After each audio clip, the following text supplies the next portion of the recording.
The Swiss call this cheese fromage d'alpage, which means cheese from the high mountain pastures.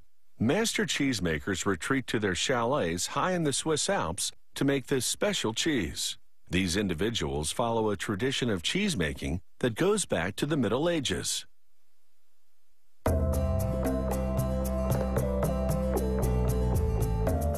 Fromage d'alpage is produced by cheesemakers who bring their cows high into the Alps for 5 months to this region of Gstaad, Switzerland.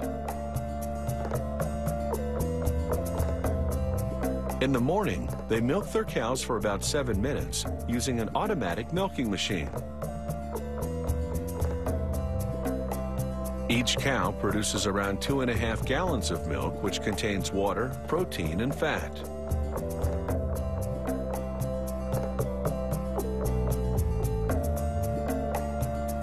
"12 hours later, he removes the fat, which rises to the surface. He adds a starter culture which helps preserve the milk. A wood fire then heats the milk for 20 minutes at a constant 86 degrees Fahrenheit.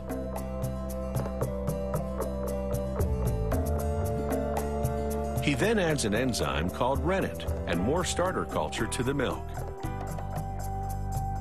After about 40 minutes, these active ingredients coagulate the milk into cheese curd.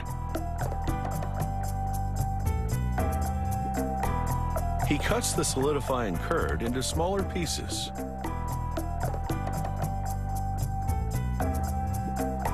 To maintain an even heat, he keeps blending the curd and the liquid together.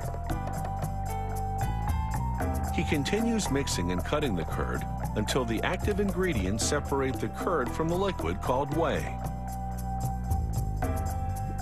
To make cheese, he will use only the grains of curd. An electric mixer then completes the separation.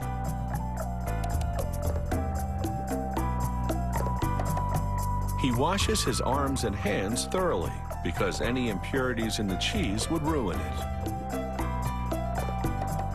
After heating the mixture for 20 minutes again, the curd is now the perfect texture for making cheese. Using cheesecloth, they remove the grains of curd.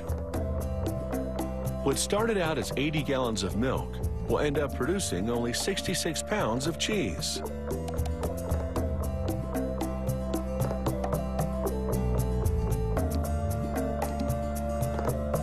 The cheesemaker stuffs the sack of curd into a mold and works out some of the whey.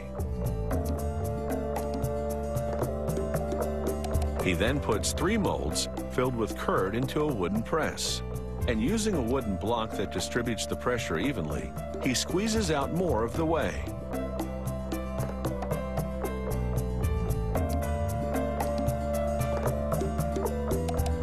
To get all the excess liquid out of the curd, he turns each 22-pound piece of cheese over so he can press it again.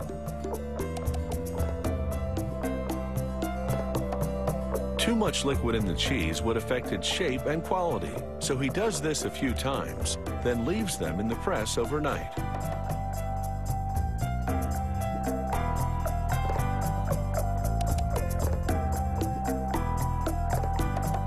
The next morning, he trims off the excess cheese created around the edge by the pressing mold.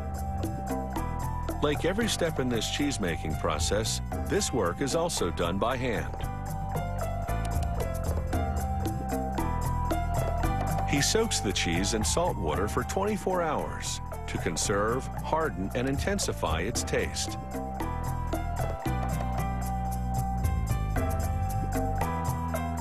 The cheese then goes through a salting and maturing process that lasts 6 months. During this time, they flip each piece of cheese often so it ages evenly.